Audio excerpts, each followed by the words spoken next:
हरि ओं श्री गुरुभ्यो नमः। श्री महागणाधिपतये नमः। कार्तीक दामोदराय नमः। ओं नमः शिवाय। ओं नमो नारायणाय। కార్తీక పురాణము 8వ రోజు పారాయణము 8వ అధ్యాయము శ్రీహరినామ స్మరణ ధన్యోపాయము అజామీలుని కథ. వశిష్ఠుడు చెప్తూ ఉన్నాడు జనక మహారాజుకు అనేక రకాలుగా కూడా ధర్మ సూక్ష్మాలు అన్నీ కూడా చెప్పారు. కార్తీక మాసంలో చేసేటువంటి నదీ స్నానము, దీపదానము, ఫలదానము, అన్నదానము, వస్త్రదానము వలన కలిగేటువంటి అనేక ప్రయోజనాలు కూడా చెప్పారు. ఇట్లా కొద్దిగా చిన్నపాటి స్వల్ప ధర్మములు చేయడం వలనే మోక్షం లభిస్తుంది అంటే ఇంకా వేదోక్తంగా చేసేటువంటి యజ్ఞయాగాదులు అవన్నీ కూడా చేస్తే గాని పాపములు పోవని కూడా కొంతమంది చెబుతూ ఉన్నారు కదా. అది దీనిలో ఏది నిజము? మరి ఇంత చిన్న చిన్న ధర్మ సూక్ష్మాలు కార్తీక స్నానము వలనో, దీపదానం వలనో, లేదా దీపారాధన చేయడం వలనో వైకుంఠము, కైలాసము, కైవల్యము లభిస్తుందా? జీవితమంతా కూడా మహాపాపములు చేసిన వారు, దుర్మార్గులు కొంత సదాచారం చేసినంత వెంటనే వారు మోక్షాన్ని పొందుతారా? ఇది ఎటువంటిది? వజ్రపు కొండను గోటితో పగిలించినటువంటి అంత సులభంగా మోక్షాన్ని పొందవచ్చునా అనేసి అడుగుతారు జనకుడు. అప్పుడు వశిష్ఠులు చెప్తూ ఉన్నారు, జనక మహారాజా, నీకు వచ్చినటువంటి సందేహము, నీవు అడిగినటువంటి ప్రశ్న సహేతుకమైనదే. నేను కూడా వేదాంగాలన్నింటినీ కూడా అధ్యయనం చేసినాను. వానిలో చాలా ధర్మ సూక్ష్మాలు ఉన్నాయి, సూక్ష్మమైనటువంటి మార్గాలు కూడా ఉన్నాయి. ఈ యొక్క మార్గాలు ఈ యొక్క కర్మాచరణ చేయడంలో సాత్విక, రాజసిక, తామసికములు అని 3 రకాలుగా ఉంటాయి. సాత్వికము అంటే దేశకాల పాత్రలు 3ను సమకూడినటువంటి సమయంలో, అంటే ఆ ప్రదేశము కానీ, సమయము కానీ, మరియు పాత్రత కూడా, ఈ 3 కూడా కలిసి ఉన్నటువంటి సమయంలో సత్వగుణముతోటి చేసినటువంటి ధర్మం అన్నమాట. అది అంతటా కూడా ఆధిక్యత కలిగినటువంటిది. ఇది ఎటువంటిదయ్యా అనంటే భూలోకంలోను, దేవలోకంలోను కూడా సుఖాలనిస్తుంది.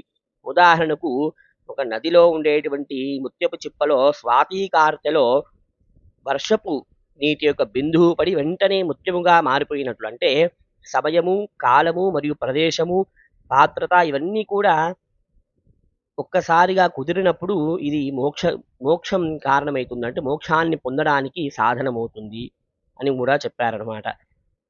ఇట్లా ఈ విధానంగానే సాత్విక ధర్మాలను ఆచరిస్తూ గంగా, యమున మొదలైనటువంటి నదులలో పుణ్యస్నానాలు చేస్తూ దేవాలయములందు వేదములు పఠించి సదాచారుడై కుటుంబీకుడైనటువంటి బ్రాహ్మణునికి ఎంత స్వల్పమైనటువంటి చిన్న దానము చేసినా కూడా, లేదా నదీ తీరంలో ఉండేటువంటి దేవాలయాల్లో జపతపాదులు చేసిన విశేషమైనటువంటి ఫలాన్ని పొందుతారు. ఇది సాత్వికమైనటువంటి ధర్మము. ఇంకా రాజసిక ధర్మము, రాజస ధర్మము అంటే ఏమిటి అనంటే ఫలాపేక్ష కలిగి చేసేటువంటి ధర్మము, శాస్త్రోక్త విధులను విడచి చేసినటువంటి ధర్మం. ఇదేమిటయ్యా అంటే ఏదైనా పునర్జన్మ హేతువై కష్టసుఖాలు కలిగించేది అవుతుంది. అటువంటిది రాజసికమైనటువంటి ధర్మం అన్నమాట. అంటే ఏదైనా కామ్య సిద్ధి కోసమై చేసేటువంటిది. ఇది కూడా ఫలితాన్ని ఇస్తుంది కొంతవరకు. ఇక తామసిక ధర్మము అనేటువంటిది ఉంటుంది. అది శాస్త్రోక్త విధులను పూర్తిగా విడిచిపెట్టేసి దేశకాల పాత్రలతో సంబంధం లేకుండా డాంబికత కేవలము ప్రదర్శించడానికై చేసేటువంటి కార్యాలు. అది అంతగా ఫలాన్ని ఇవ్వదు. ఈ విధంగా సాత్వికమైనటువంటి దాన్ని తెలిసి కానీ తెలియక కానీ ఏ స్వల్ప ధర్మంగా చేసినా కూడా గొప్ప ఫలాన్ని పొందుతారు. అంటే ఒక పెద్ద కట్టెల యొక్క మోపు చిన్న అగ్నికణం ద్వారా మండి భస్మమైపోయినట్లు శ్రీమన్నారాయణుని యొక్క నామము తెలిసి కానీ తెలియక కానీ ఒకసారో 2 సార్లు ఉచ్చరించినా కూడా వానికి సకల పాపాలు కూడా పోయి ముక్తిననేటువంటి దాన్ని పొందుతారు. దీనికి కూడా ఒక ఇతిహాసం ఉంది. అజామీలుని కథ అనేటువంటి కథను చెబుతూ ఉన్నాడు వశిష్ఠుడు. పూర్వకాలంలో కన్యాకుబ్జము అనేటువంటి నగరంలో 4 వేదాలు చదివినటువంటి ఒక బ్రాహ్మణోత్తముడు ఉండేవాడు. అతడు సత్యవ్రతుడు. సకల సద్గుణ రాశి అయినటువంటి హేమవతి అనేటువంటి భార్య కూడా ఆయనకు ఉంది. ఆ దంపతులకు అన్యోన్యమైనటువంటి దాంపత్యంతో వాళ్ళు వారి యొక్క ప్రేమ చేత ఒక కుమారుని కూడా పొందినారు. వారు ఆ బాలుణ్ణి చాలా గారాభంగా పెంచుకున్నారు. అజామీలుడు అని నామకరణం చేసినారు. ఆ బాలుడు దినదినం ప్రవర్ధమానమై పెరుగుతూ బాగా పెద్దల యొక్క గారాభం వలన పెద్దలను నిర్లక్ష్యంగా చూస్తూ దుష్ట సావాసాలు చేస్తూ విద్యను కూడా సరిగ్గా అభ్యసింపక, బ్రాహ్మణుడైనా కూడా బ్రాహ్మణుని యొక్క ధర్మములు పాటించకంటే నిత్యం సంధ్యావందనము కానీ అనుష్ఠానము కానీ చేయకుండా, వేదమును చదవకుండా, ఇటువంటివన్నీ బ్రాహ్మణ ధర్మాలన్నీ కూడా వదిలిపెట్టేసి ఈ విధంగా కొంతకాలమునకు యవ్వనము కూడా రాగా కామాంధుడై మంచి చెడ్డలనేటువంటివి మరచి యజ్ఞోపవీతము కూడా తీసివేసి మద్యము సేవిస్తూ ఒక ఎరుకల జాతి స్త్రీని వలచి ఆమెతో నిరంతరము కూడా ఉండేటువంటి వాడు. ఇంటికి కూడా రాకుండా తల్లిదండ్రులను మర్చిపోయి ఆ ఎరుకల సాని యొక్క ఇంట్లోనే ఉంటూ ఉండేటువంటి వాడు. ఈ యొక్క గారాబము ఎట్లు పరిణమించిందో వింటివా అంటే, ఈ యొక్క గారాబం వల్ల ఇట్లా తయారైపోయినాడు. తమ బిడ్డలపై ఎంత అనురాగమున్నా కూడా ఎవరు కూడా పైకి తెలియకపరచకూడదు. చిన్ననాటి నుంచే అదుపులో పెట్టుకోవాలి అనేసి వశిష్ఠుడు చెబుతూ ఉన్నాడు. అట్లా అజామీలుడు కులభ్రష్టుడైపోయినాడు. వాని బంధువులు కూడా అతన్ని విడిచిపెట్టినారు. అందుకు అజామీలుడు ఇంకా రెచ్చిపోయి వేటవాడి పక్షులను, జంతువులను కూడా చంపుతూ కిరాత వృత్తి కూడా చేయసాగినాడు.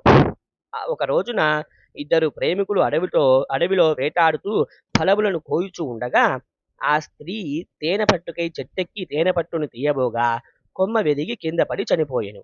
అజామిలుడు ఆ స్త్రీ వైబడి కొంతసేపు ఏడ్చి తరువాత ఆ అడవి అందే ఆమెను దహనము చేసి ఇంటికి వచ్చెను.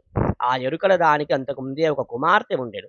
కొంతకాలమునకు ఆ బాలికకు యుక్త వయస్సు రాగా కామాంధకారముచే కన్ను విన్నుగానక అజామీలుడు ఆ బాలికను కూడా చేపట్టెను.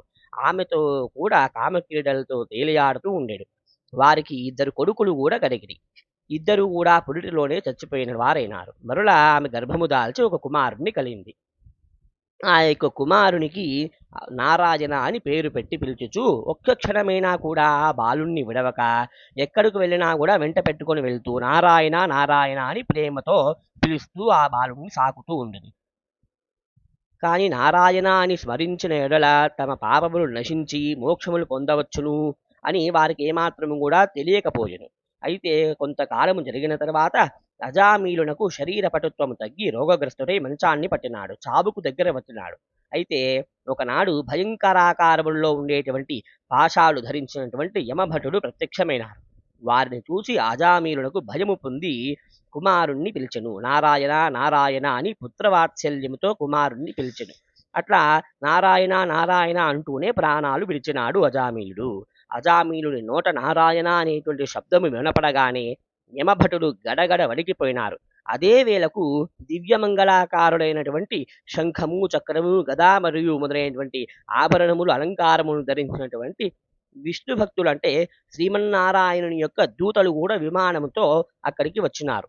ఓ యమభటులారా, వీడు మావాడు, మేము వీడిని వైకుంఠానికి తీసుకొని పోవడానికి వచ్చినాము అని చెప్పి అజామీలుణ్ణి విమానం ఎక్కించి వైకుంఠానికి తీసుకుని పోతూ ఉండగా యమభటుడు అడ్డగించి, అయ్యా మీరెవరు? వీడు అతి పాపాత్ముడు, దుర్మార్గుడు, వీనికి నరకమందుకు తీసుకొని పోవడానికి మేము వచ్చినాం కానీ మీరేమిటి వైకుంఠానికి తీసుకొని పోతామంటున్నారు?